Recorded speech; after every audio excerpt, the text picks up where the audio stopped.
اعوذ باللہ من الشیطان الرجیم بسم اللہ الرحمن الرحیم وَإِن تُصِبْهُمْ، اور اگر ان کو پہنچتی ہے حسنۃ کوئی بھلائی، کوئی نیکی، کوئی اچھائی، یقول وہ یہودی اور منافقین کہتے ہیں ھذہ من عند اللہ، یہ تو اللہ کی طرف سے ہے، اور یعنی اتفاقی ہے۔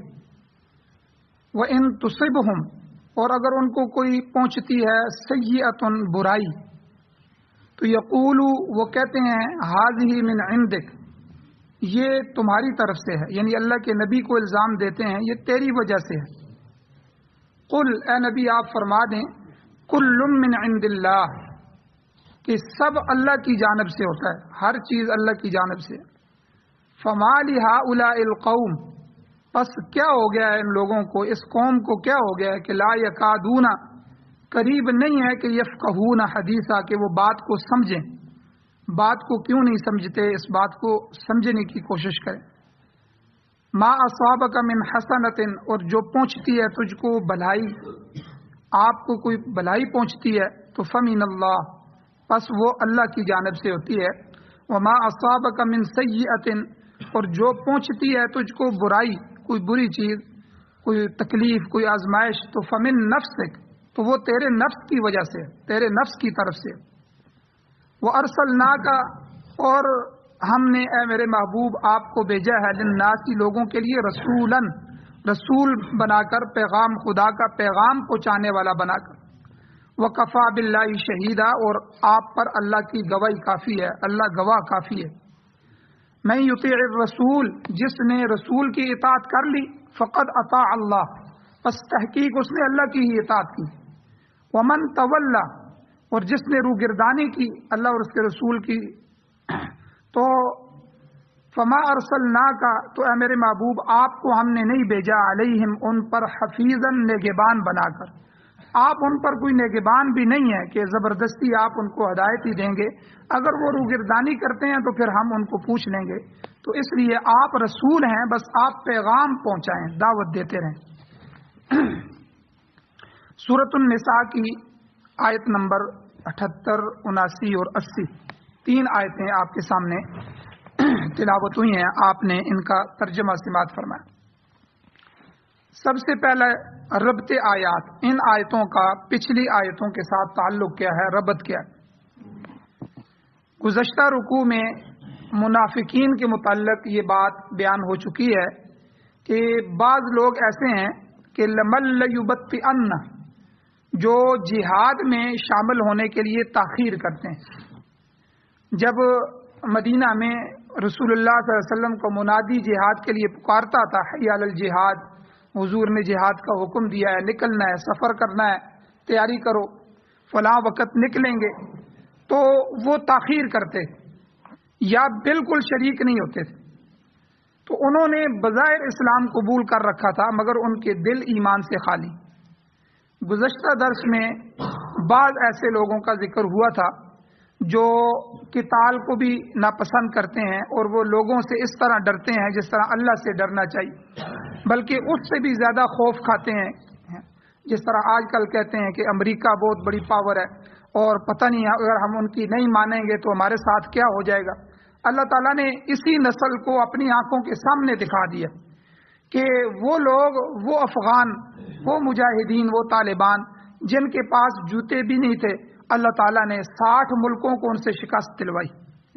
وہ جدید ترین ٹیکنالوجیاں، جدید ترین ہتھیار، ڈیزی کٹر بم، اور آسمان پر چلتے ہوئے سیارے، سیارچے اور سیٹلائٹ سسٹم، اور جدید ترین ہیلی کاپٹر، اور جدید ترین فوجی، اور پوری تربیت کے ساتھ آئے۔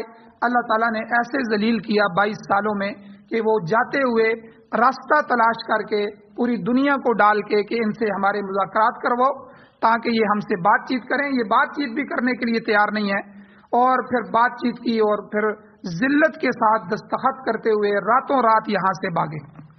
تو یہ اللہ کی طاقت ہے، اللہ تعالیٰ ہر دور میں اپنی طاقت دکھاتے ہیں۔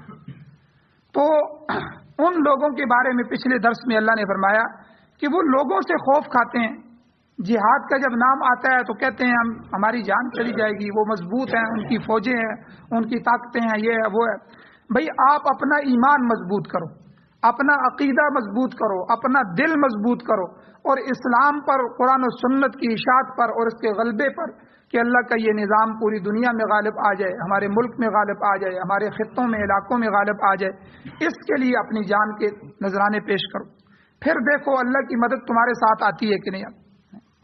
تو اس لیے ایسے لوگوں کا بھی تذکرہ پچھلی آیات میں ہوا ہے جو ہے پکے سچے مخلص مومن، لیکن قتال کو ناپسند کرتے ہیں، اور اللہ نے خود کہا کہ وہ لوگوں سے ڈرتے ہیں اس طرح کہ جس طرح اللہ سے ڈرنا چاہیے، بلکہ اللہ کہتے ہیں وہ شد خشیہ، کہ اس سے بھی زیادہ خوف کھاتے ہیں۔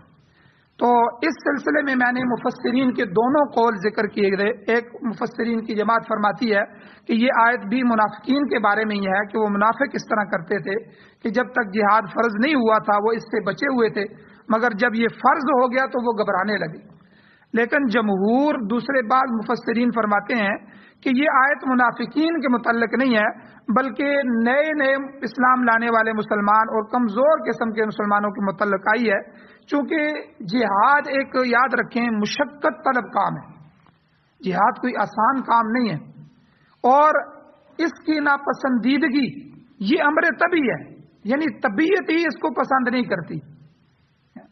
تو آپ اس کا اندازہ اس سے لگائیں کہ اللہ تعالیٰ نے نماز فرض کی تو نماز کے بارے میں اللہ تعالیٰ نے سمپل الفاظ فرمائے، سادہ الفاظ، اقیم الصلاۃ، نماز فرض ہے کہ اپنے اپنے وقت پہ جو ہے نماز پڑھو۔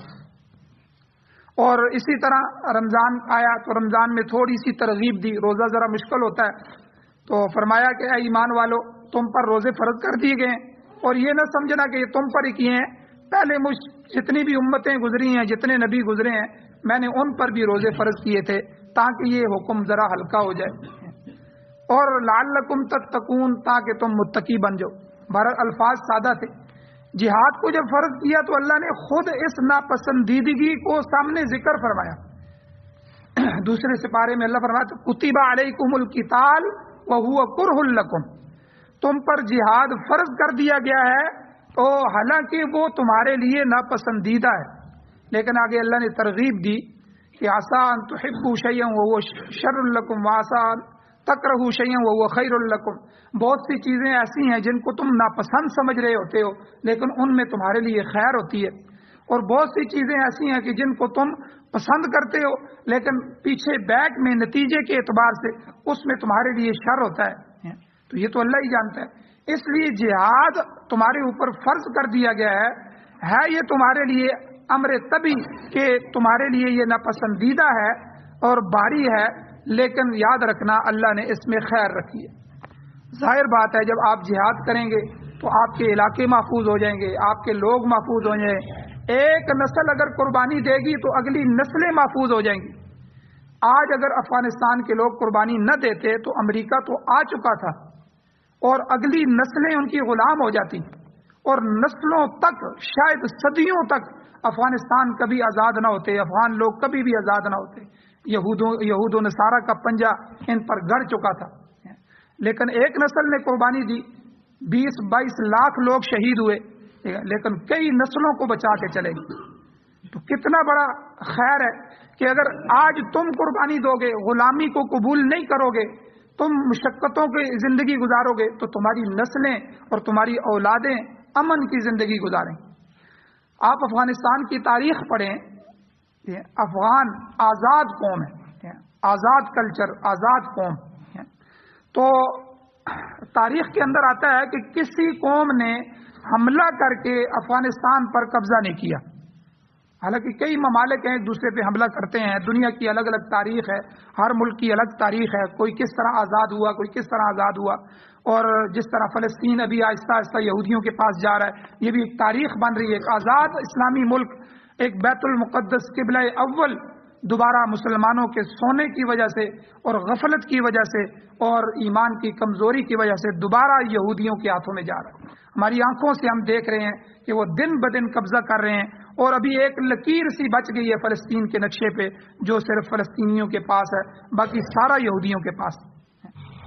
تو اسی طرح کشمیر پہ انڈیا قبضے کر رہا ہے، اس نے قبضہ کیا ہوا ہے، اور ابھی باقاعدہ ہماری غفلت کی وجہ سے اور وہ نقشہ بھی اس کے حوالے ہونے والا ہے۔ تو یعنی یہ سارے ملکوں کے اتار چڑھاؤ، آزادی، غلامیاں، یہ پورا بر صغیر ہمارا تھا، 800 سال مسلمانوں نے حکومت کی، 8 صدیاں، لیکن آج دیکھیں کتنے ملکوں کے حصے بن گئے. تو یہ نقشے بدلتے رہتے ہیں دنیا کے. وَتِلْكَ الْأَيَّامُ نُدَاوِلُهَا بَيْنَ النَّاسِ. اندلس اور اسپین جو ہے وہاں مسلمانوں کی حکومتیں تھیں اور مسلمان ترقیوں پر ترقیاں کر رہے تھے، لیکن آج وہاں اسلام کا نام لینے والا بھی کوئی نہیں ہے. تو یہ دنیا کی تاریخ ہے. اگر آج ہم نے پاکستان کے نظریاتی سسٹم کی حفاظت نہ کی، پاکستان کے اسلامی کلچر کی حفاظت نہ کی، تو ایک وقت آئے گا، یہ مقروض تو ہو چکا ہے، اتنے قرضے ہیں کہ پورے پاکستان کو بھی بیچا جائے تو اس کے قرضے ختم نہیں ہوتے، اور قرضوں پر قرضے حکمران لے رہے ہیں. جو آتا ہے وہ قرضے اتارنے کی تو بات ہی نہیں کرتا ہے، پہلا دورہ ہی وہ اس لیے کرتا ہے کہ ہمیں قرضے دو، ہمیں قرضوں کی ضرورت ہے. تو اتنے زیادہ قرضے ہیں، بلکہ ان کی قسط ادا کرنا، جو قسط ہے سود کی قسطیں، وہ قسطیں بھی ہم ادا نہیں کر رہے. ان قسطوں کو ادا کرنے کے لیے بھی نئے قرضے لے رہے ہیں. جس ملک کی، جس گھر کی، جس خاندان کی یہ حالت ہو جائے، اس کو کوئی اپنے پاؤں پہ کھڑا کر سکتا ہے؟ یہ ہماری کم عقلیوں کی وجہ سے. ہم نے پہلے دن یہ ملک انگریز کے حوالے کیا. انگریزی عدالتیں، انگریزی تعلیم، انگریزی کلچر، انگریزی معاشرت، انگریزی معیشت، انگریزی سسٹم، ہر چیز کو ہم نے اپنے لیے باعث فخر سمجھا، اس میں کامیابی سمجھی. اللہ اور اللہ کے رسول کو اور اس کے دین کو ہم نے پاؤں کے نیچے رکھا. تو آج اللہ نے ہمیں غلامی کے اندر دھکیل دیا. بظاہر یہ ملک آزاد نظر آ رہا ہے، لیکن کئی ملکوں کا غلام ہے. ہمارے جرنل تک کے فیصلے یہاں نہیں ہوتے کہ جرنل کون مقرر ہوگا، اس کے بھی اشارے اور فیصلے وہاں سے ملیں گے تو تب جا کے وہ جرنل مقرر ہوتا ہے. وزیر اعظم بھی کوئی اپنی مرضی سے مقرر نہیں ہوتا. غیر مرئی طاقتیں وہ پیچھے بیٹھی ہوئی ہیں، وہ فیصلے کر رہی ہیں ہمارے مقدر کی، اور کیا بل پیش ہونا ہے، کیا بل پاس ہونا ہے، یہ پورے فیصلے ہوتے ہیں. تو اس لیے ایمانی طاقت کو بحال کرو، ایمان کو بحال کرو، اللہ اور اس کے رسول کے قریب آؤ، قرآن و سنت کو اپناؤ، اور نماز اور روزے اور حج اور زکوٰۃ جس سے اللہ کے قرب نصیب ہوتے ہیں، ان کی عادتیں ڈالو اور ان کے اوپر جو ہے اپنی نسلوں کو آباد کرو. ورنہ یاد رکھیں کہ ہماری نسلیں اگر اس کلچر کو نہیں سنبھالیں گی، اسلامی کلچر کو، تو وہ کل بٹیرے لڑائیں گی، وہ کتے لڑائیں گی، مرغے رکھیں گے اور اسی پر اپنا پیسہ بہائیں گے. ہم دیکھتے ہیں جو ہے بیلوں کی دوڑ ہوتی ہے، فلانوں کی دوڑ ہوتی ہے، 7-7 لاکھ روپیہ، 10-10 لاکھ روپیہ، اور جو ہے وہ کروڑ روپیہ اس طرح بہا دیتے ہیں. لیکن دین کے لیے ہم خرچ کرنے کے لیے تیار نہیں. تو بہرحال اللہ تعالیٰ نے ایسے لوگوں کا بھی یہاں تذکرہ کیا پچھلی آیات میں کہ جو اللہ سے ڈرنے کی بجائے لوگوں سے ڈرتے ہیں. جہاد کا جب نام آتا ہے تو وہ جہاد سے گھبرا جاتے ہیں. تو اس لیے یہ ایک طبی امر ہے کہ اس سے ناپسندیدگی ہوتی ہے، لیکن اللہ تعالیٰ نے فرمایا کہ جہاد ایک مشقت طلب کام ہے. انسان کمزور واقع ہوا ہے، اسی کمزوری کی وجہ سے جہاد سے ہچکچاتا ہے. تاہم یہ لوگ ایماندار ہیں کہ بعض کمزور دل لوگوں کے دلوں میں وسوسے بھی پیدا ہو جاتے ہیں، تو اللہ تعالیٰ نے اس کو حدیث نفس کی طرف کہا کہ یہ ان کے دل کے وسوسے تھے جو کہ قابل مواخذہ نہیں ہیں. بہرحال تمہیں جنگ جیسے، جہاد جیسے کام میں پڑنا ہوگا، اس مشقت کو اپنانا ہوگا. تو افغانستان کی تاریخ میں بتا رہا تھا کہ افغانوں نے 3 بڑی سپر طاقتوں کو توڑا ہے یہ اسی 40 50 60 سال کے عرصے میں. سب سے پہلے برطانیہ، کہ برطانیہ جو ہے اس صدی، یہ پچھلی صدی جو ہے 100 سال پہلے کی دنیا کی سب سے بڑی طاقت تھی. برطانیہ کا نقشہ آپ دنیا میں دیکھتے ہیں، پرانا نقشہ، بر صغیر سارا برطانیہ کا حصہ تھا، فرانس برطانیہ کا حصہ تھا. بلکہ یہ کہا جاتا تھا کہ مشرق جب سورج طلوع ہوتا ہے تو برطانیہ کی سرزمین والے ملک سے طلوع ہوتا ہے، اور جہاں مغرب میں جا کے غروب ہوتا ہے وہاں تک برطانیہ کی حکومت تھی. یعنی مشرق سے مغرب تک کے ممالک برطانیہ کے پاس تھے. اور جب سے برطانیہ کو توڑ دیا گیا، آج دنیا کے نقشے میں دیکھیں برطانیہ چھوٹا سا ملک ہے، بالکل چھوٹا سا. پھر اس کے بعد اللہ رب العزت کے سامنے روس آیا، انہوں نے کہا کہ ہم سپر پاور ہیں. پھر وہ افغانوں سے ٹکرائے تو یہ افغانوں کی تاریخ ہے کہ ان کی دوسری نسل نے پھر قربانی دی. پہلی نسل نے برطانیہ کے مقابلے میں قربانی دی، پوری دنیا کو بچایا. پھر دوسری نسل نے دوسری سپر پاور سے ٹکرا کے جو ہے پھر قربانی دی. روس پھر اسی زمین میں دفن ہوا. آج بھی کئی چوکوں پہ اس کے وہ پرانے کھنڈر بنے ہوئے ٹینک پڑے ہوئے ہیں، نشان عبرت بن گیا پوری دنیا کے لیے. اس کے بعد پھر جب روس کی بڑا نقشہ ٹوٹا دنیا کا، اس میں ازبکستان، تاجکستان اور یہ چچنیا اور یہ بڑے بڑے ملک جو اس وقت دنیا میں الگ اپنی شناخت رکھتے ہیں، یہ سارے روس کا حصہ تھے. اللہ نے اس نقشے کو توڑ دیا. پوری دنیا کے سامنے اللہ نے اس نقشے کو توڑا اور یہ سارے ممالک آزاد ہوئے، الگ الگ ہو گئے اور روس پھر تھوڑا سا رہ گیا. اور پھر آج دنیا نے دیکھا امریکہ پوری دنیا کے ساتھ آیا اور سپر پاور بھی ہے پوری دنیا. 7 ملک تو ان کے جو لڑنے والے تھے وہ تو ایٹمی تھے، 7 ملک ایٹم رکھنے والے. لیکن اللہ تعالیٰ نے ابھی یہ 2 سال پہلے پوری دنیا کے سامنے نقشہ دکھایا کہ اللہ نے ان کو ذلیل و خوار کر دیا. اور اگر یہ رہ جاتے، دنیا کی تاریخ بتاتی ہے آپ کو کہ یہ ملک ٹوٹ جاتا. 52 ریاستیں امریکہ کی ٹوٹنے کے لیے بالکل تیار تھی. اس وقت دنیا کے 20 وہ ممالک جن کے اوپر سب سے زیادہ قرضہ ہے، امریکہ اس لسٹ میں شامل ہے. تو یعنی قرضے کے لحاظ سے یہ تو اس کی چودراہٹ ہے کہ وہ مقروض ہوتے ہوئے بھی اپنی چودراہٹ جانے. یہ مجبوری تھی ان کی یہاں سے نکلنا کہ ہر روز جو ہے وہ کروڑوں جو ہے $ٹریلین کے حساب سے ان کے اخراجات ہو رہے تھے. تو اس لیے وہ اگر نہ نکلتے، دنیا دیکھتی کہ 2-3 سال کے اندر یہ پوری دنیا کے سامنے ان کی ریاستیں ٹوٹ جاتی، الگ الگ ریاستیں، الگ الگ ملک بن جاتے. تو بہرحال ابھی بھی ان کی ریاستوں کے اندر معاملات چل رہے ہیں. امریکہ کی 22 ریاستوں نے پولنگ اسٹیشن کیے ہیں کہ ہم ان سے الگ ہونا چاہتے ہیں، ہم امریکہ کے متحد نہیں رہتے. 52 ریاستوں میں سے بغاوت اندر پک رہی ہے.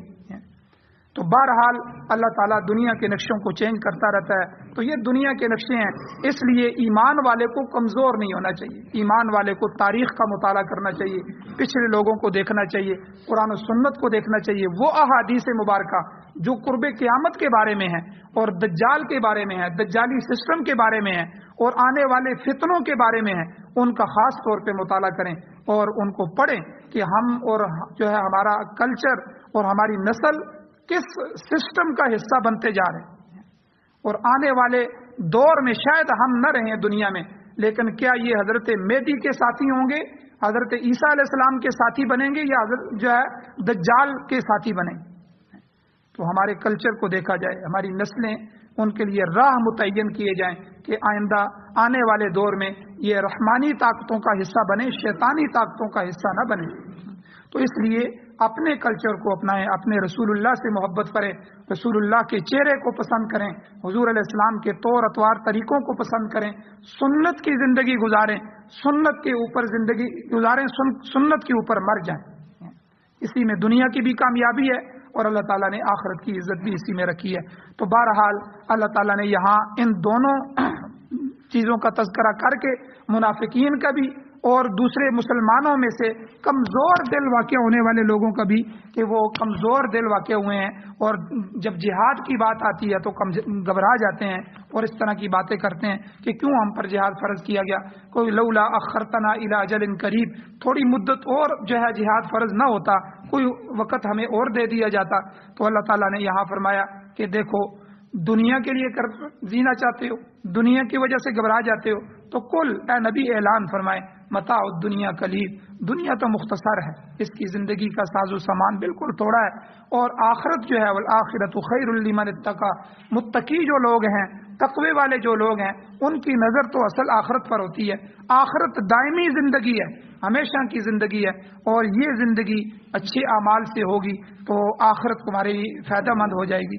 لہذا جہاد بھی کرو، دیگر اعمال صالحہ، نماز روزہ حج زکوٰۃ صدقے خیرات جو ہے یہ بھی کرو. موت تو بارہا وقت اپنے اوپر آنے والی ہے، اس کا وقت مقرر ہے، اس نے اپنے وقت سے ٹلنا نہیں ہے. چاہے اللہ نے فرمایا اے جو ہے اینما تکونوا، تم جہاں بھی چلے جاؤ، یدرککم الموت، موت تمہیں پا لے گی، ولو کنتم فی بروج مشیدہ، تم مضبوط مستحکم قلعوں میں بھی بند ہو جاؤ تو تم موت سے نہیں بچ سکتے، لہذا بزدلی کا اظہار تمہارے لیے مفید نہیں ہے، آخرت کے حصول کے لیے بڑھ چڑھ کر کام کرو۔ تو اللہ تعالیٰ نے یہاں تنبیہ بھی فرما دی تاکہ اہل اسلام جو ہیں وہ دین کے معاملے میں کمزوری نہ دکھائیں۔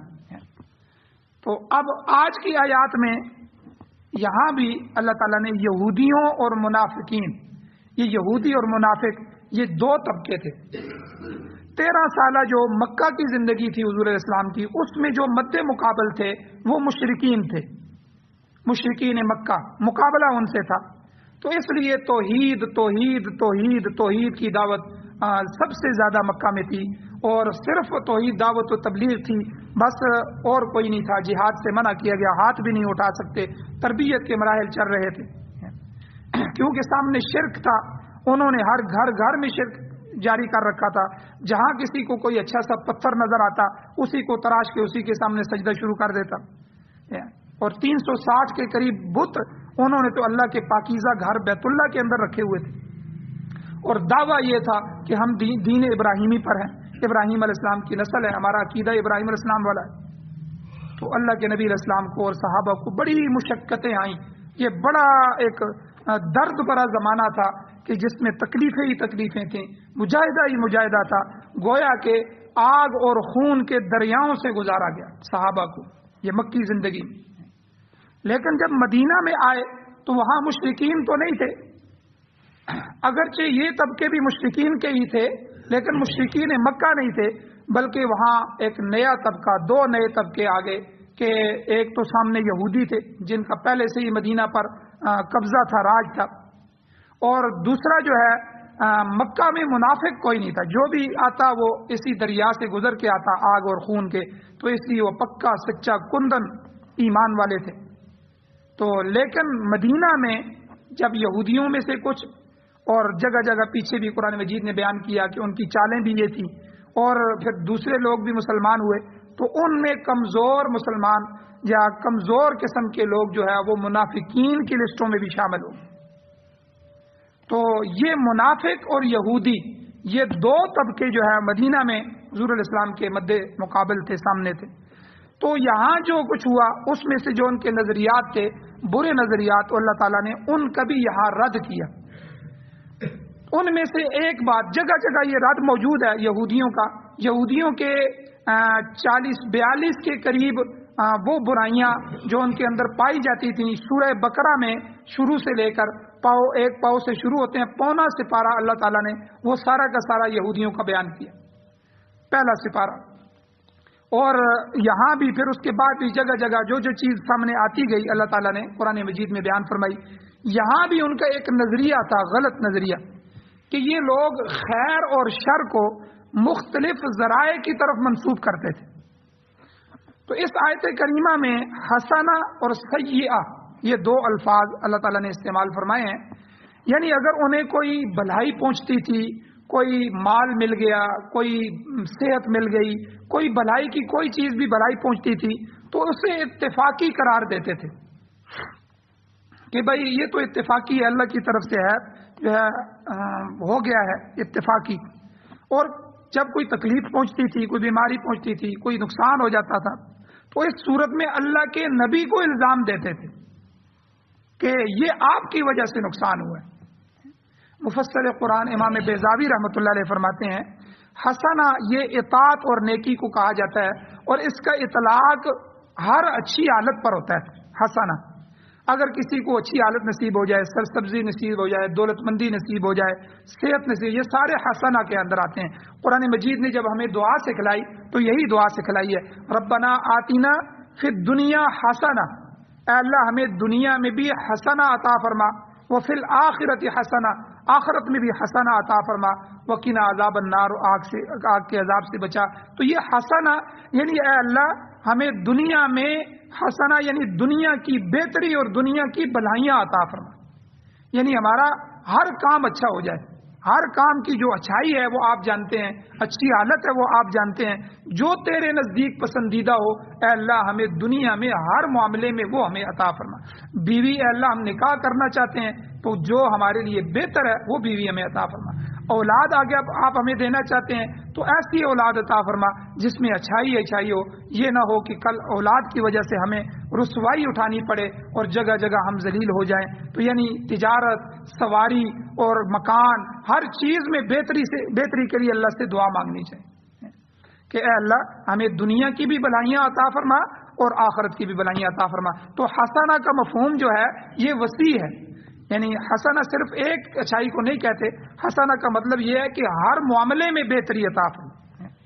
اور اسی طرح سیئہ سے مراد کوئی ایک بری حالت نہیں ہے بلکہ ہر بری حالت، تنگ دستی، اے اللہ حالات تنگ ہو جائیں، پریشانی، حالات تو اچھے ہیں لیکن اولاد کی پریشانی آ گئی، بیوی کی آ گئی، تجارت کی آ گئی، اور یا کاشت سالی آ گئی، فقر آ گیا، فاقہ آ گیا، بیماری ایسی آ گئی یا کسی جگہ شکست کا سامنا ہو گیا، تو یہ ساری حالتیں جو ہیں یہ سیئہ کے اندر آتی ہیں۔ تو ان دونوں حالتوں کا تذکرہ اللہ تعالیٰ نے اس آیت میں کیا ہے، اور اسی ضمن میں منافقین اور یہود کا جو نظریہ باطل تھا اللہ تعالیٰ نے اس کا پردہ چاک کیا ہے اور اس باطل نظریے کو رد کیا ہے۔ اور آگے انشاءاللہ اس کی تفصیل جو آئے گی انشاءاللہ کل کے درس میں بیان کی جائے گی۔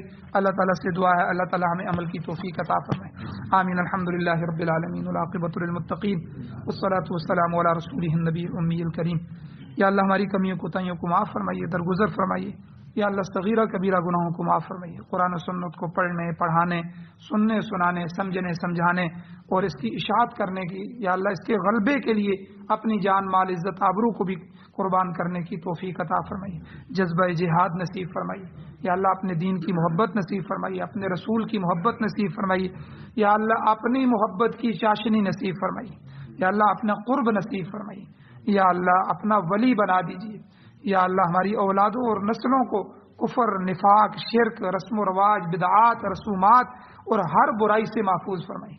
یا اللہ نیکی کا راستہ یا اللہ روشنی کی طرح دکھا دیجیے، یا اللہ خود ہماری رہبری، خود ہماری رہنمائی، خود ہماری اور ہماری نسلوں کی تربیت فرمائی۔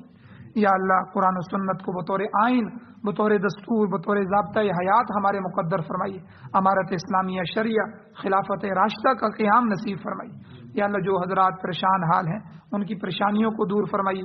یا اللہ جو بیمار ہیں، اسپتالوں میں ہیں، گھروں میں ہیں، روحانی جسمانی بیمار ہیں، ان کو شفاء کاملہ، عاجلہ، مستمرہ، دائمہ نصیب فرمائیے۔ یا اللہ جو حضرات ایمان کی حالت سے اس دنیا سے جا چکے ہیں ان سب کی بخشش فرمائیے۔ صلی اللہ تعالی علی خیر خلقہ محمد وآلہ وأہل بیتہ وازواجہ وذریتہ وعترتہ اجمعین برحمتک یا ارحم الراحمین۔